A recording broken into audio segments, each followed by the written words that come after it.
Hello, and welcome to ClassyCollegeGamer. I think you just peaked the mic like 6 times. Maybe.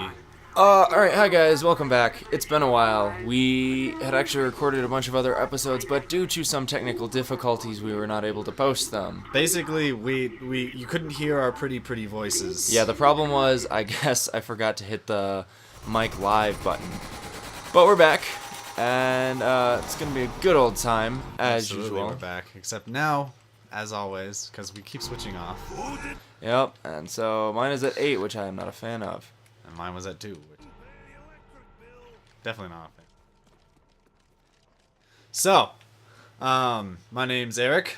And I am Grant. If you didn't know us before, and now you do, now we can be good friends. Yes. As always, Why is the game audio like not there? Hang on a sec. What did I do? You didn't do anything. You just changed your look sensitivity. So then why is the game audio gone? It's not gone. It's just very low. Oh, it is very low. That's weird. Well, didn't you just turn the volume down on the TV? Oh, wow. Huh. I don't know. That's I weird. don't know what it is.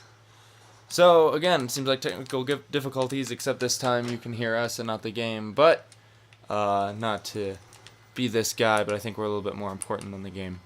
I mean, the game, like, background shooting stuff, you know, that we can do. But, on to business. Just some basic information. We'll always do this at the beginning of videos. If you have a comment, if you'd like anything to add to what we talk about, please do leave a comment down in the doobly-doo, courtesy of Wheezy Waiter. Love that guy. Yeah, similarly, if there are topics that you want to talk about, or want us to talk about, rather, leave it in the comment, message, whatever. We are definitely interested in what you guys have to say and what you would like to hear us say. Because we really, I mean, it's very easy to run out of topics to talk about, I will say. And like YouTube, really, it's a collaborative effort. It's a collaborative effort between the viewers and the those who produce content. So we want to make you guys happy. Because, you know, we do this kind of for us because we enjoy this, but we also do this for you because, well, what's the point in putting the videos up if we do this for us? Anyway, after that ridiculously long intro, I would like to propose today's topic be NaNoWriMo or National Novel Writing Month. Oh my gosh, that's NaNoWriMo. It is NaNoWriMo. For those of you who don't know, NaNoWriMo, National Novel Writing Month, is every November. This is embarrassing. It seems to be a consistent thing that happens. Yeah, it's only when we're filming, though. Lord. It is every November, and basically what it is you try and write a 50,000 word novel in a month. To do this, you have to write approximately... Oh, well. Oh, look who it is now! You have to write approximately 1,666 words every day, which is quite the feat. Also, it's a little bit more difficult to do such things when you're 8 days behind. And when you're a college student. Kill him! Come on! Ah. But yeah, see, the problem was, for both Eric and I, as we were both participating, Yep. is that we both got started many days late. On November 1st, we were in Tucson, my hometown, and I was the best man at a wedding. The first was like the rehearsal and everything. The second was the actual wedding. The third, we were driving back up to Flagstaff, which is a 4-hour drive. Yep. So we got a late start. And further, I had a paper that I had to write all of this week. So needless to say, we didn't have much time to work on it until literally this weekend. Yeah, that's what we've been up to most all this weekend, is trying to write our nano novels. So again, I think it's nano is a very interesting idea. Trying to write 50,000 words in 30 days. That's impressive. It's not for everybody. It is. No, it really isn't. And it's not just like writing 50,000 words in 30 days. It's like consistently keeping up with said story the whole month. Yeah. Because generally, if you look at the stats for NaNoWriMo, you can actually go onto the website and look up the stats for like the total. The first like week, everybody goes strong and everybody is like on it, and then you see it kind of taper off after 11 days. Because even people who start NaNoWriMo can't always finish it, and I'm one of those people actually. As am I. I didn't exactly finish my first year. I got halfway done, and then It wasn't even Thanksgiving for me the first time. It's really, again, it's really hard. 50,000 words generally is shorter than your average novel, but again, in 30 days, trying to balance that and life, and for us, school, and keep a cohesive story, especially when, if you're like me, you don't plan much of anything, and just sort of whatever happens mentality. yeah, stories can get weird that way, especially since you're writing every single day. Yeah, definitely can. One fun thing, though, that sometimes happens with NaNoWriMo that I'm especially a fan of is on the NaNoWriMo forums, there is a forum dedicated entirely to dares. What that means is that there are certain things that people dare others to do in their novels, like start a book. One of my personal favorites, actually, is start a book with the phrase, "Where the hell are my pants?" That's a good one. And that makes for good story. It does. Interestingly enough. There are certain people who will actually do dare novels every year, which the entire purpose of the novel is, of course, to have a somewhat cohesive novel, but also focus more or less entirely on fulfilling just tons and tons of dares. So if you want your NaNoWriMo journey to be even more challenging, you can heap a dare on top of being in college and having to write 50,000 words in 30 days, on top of being a week late, which I will say I'm quite proud. I have 7,000 words right now as of today, which is Saturday, and I wrote 5,000 words yesterday. Yeah, that was impressive. You're ahead of me. I'm at about 3,000 at the moment. Yeah, this is a rough spot. I'm deeply sorry. To me? Yeah. Points. Ah! Oh, come on. Ah, darn it. Okay, let's restart. Well, that was a bummer. That was a bummer. We're not on top of our game today. No, we're really not. I mean, my brain's a little fried from sitting down and writing all day. Yeah, again, it is difficult trying to, again, especially if you do it similar to how I do it, excuse me, trying to come up with a story on the fly and make it pan out over 50,000 words and make it cohesive, make it make sense, make it not too ridiculous.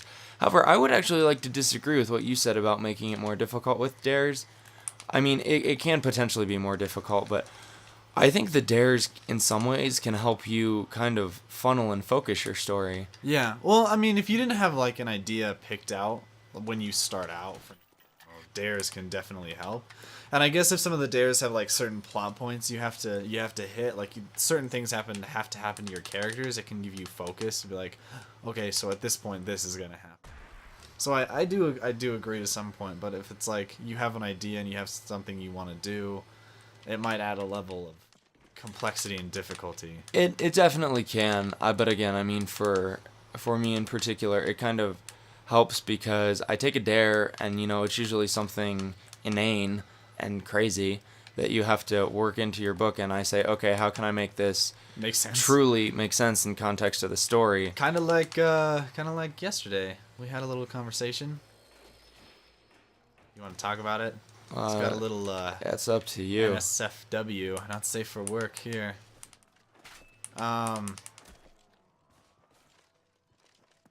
We can talk about our stories. Sure, if you'd like to go first. Okay. So, my story, Grant has described as a James Dick novel, right? Philip K. Dick. Philip K. Dick novel. Similar to Philip K. Dick. Yeah. In that it's kind of like a dystopian society, blah blah blah. So the story is based off of a girl named Triss, who was sent to a testing facility at a place called Omega Gene, which is responsible for commercial cybernetics, bionics, and genetic augmentations for human beings. So she goes to this testing facility to save her life, essentially, but she quickly becomes emotionally unstable, and they send her away. And she's simultaneously becoming addicted to her memories and is also having to struggle with living in a culture that is entirely dependent on physical augmentation. So, I mean, that's...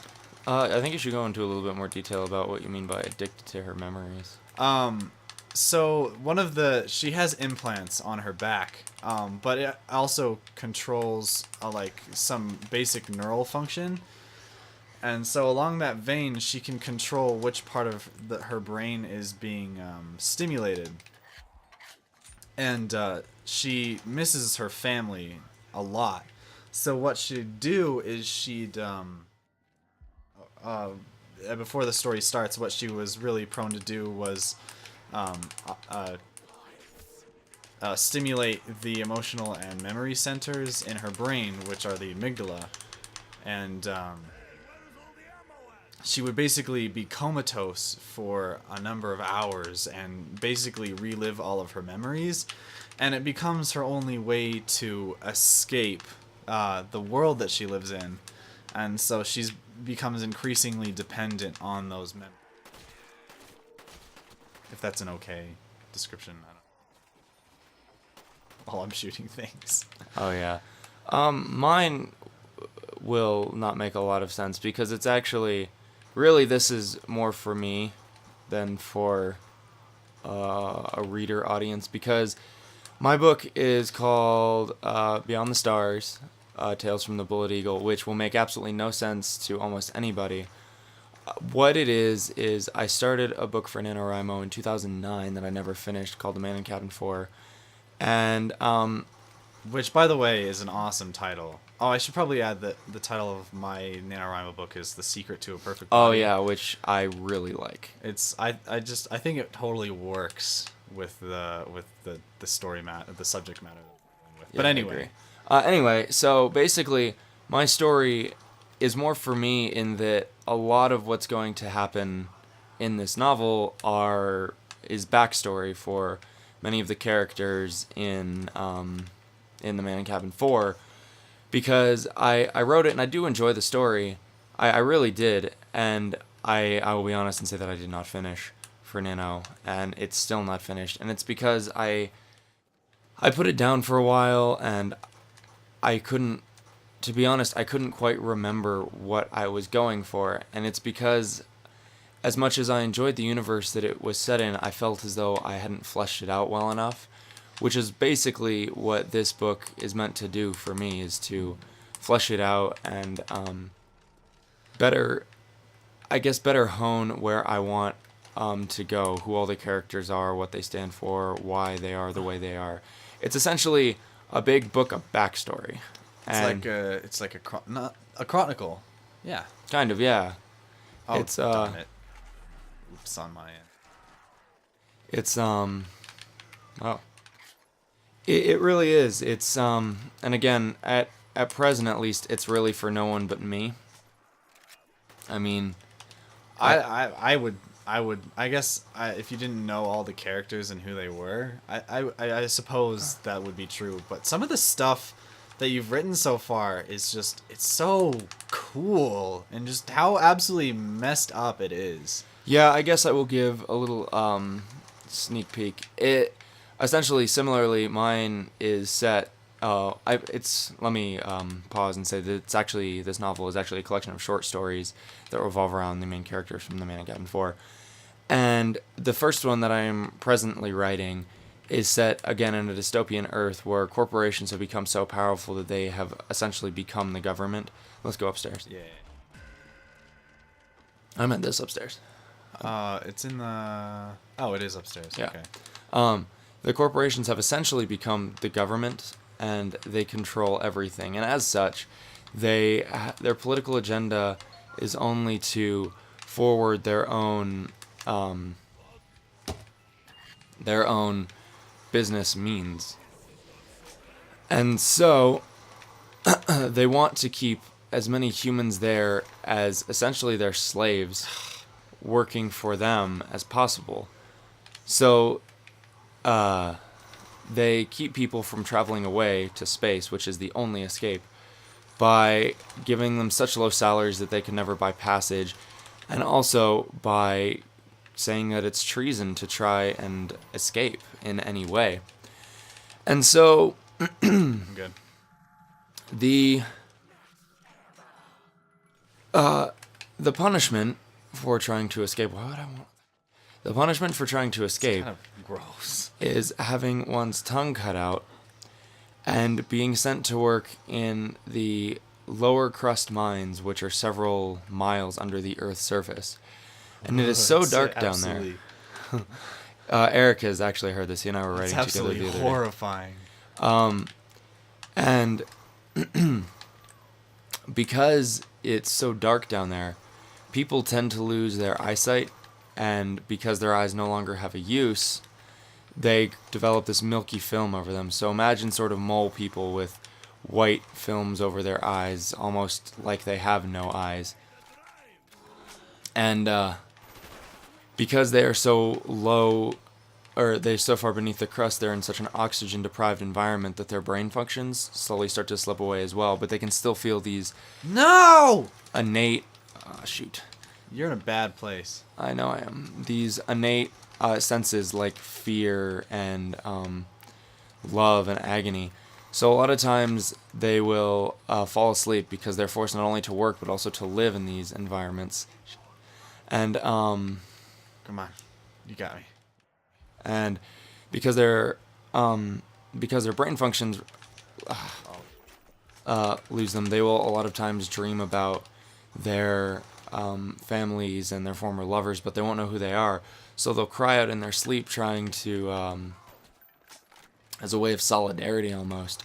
But because their tongues have been cut out, it just more comes out as moans in these like pitch black caverns underneath the earth.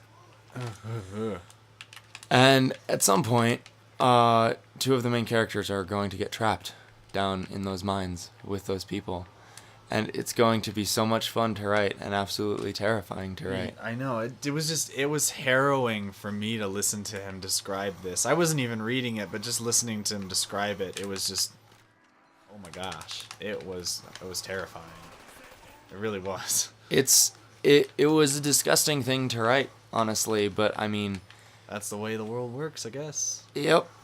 But we are very quickly going over on our time. Yeah, very, very, very quickly. We could talk for long 30 time. days, 50,000 words. Yeah, we could talk literally for 30 days on this topic, but and we might actually talk about it a little bit more on our next episode. We might go into our favorite books. Yeah, there's an idea, and we'll probably also give everybody updates where we're standing for Nano throughout these videos. Oh yeah. But as for now... No. Okay. I think that we're going to sign off. Yep. And we will see you guys next time. Yeah. Hope you enjoyed. Again, if you like what you see, like, subscribe, leave a comment. If you want us to talk about something in particular, just another friendly reminder. Don't be shy if you watch, you know. If you like yeah. If you enjoy what you see, spread it around. That helps us a lot, and it lets us know that you like what we're doing, so we continue to do it, and we'll be more likely to do it more often, and all sorts of stuff like that. But again, we're going over on time. So, thank you guys, and as always, stay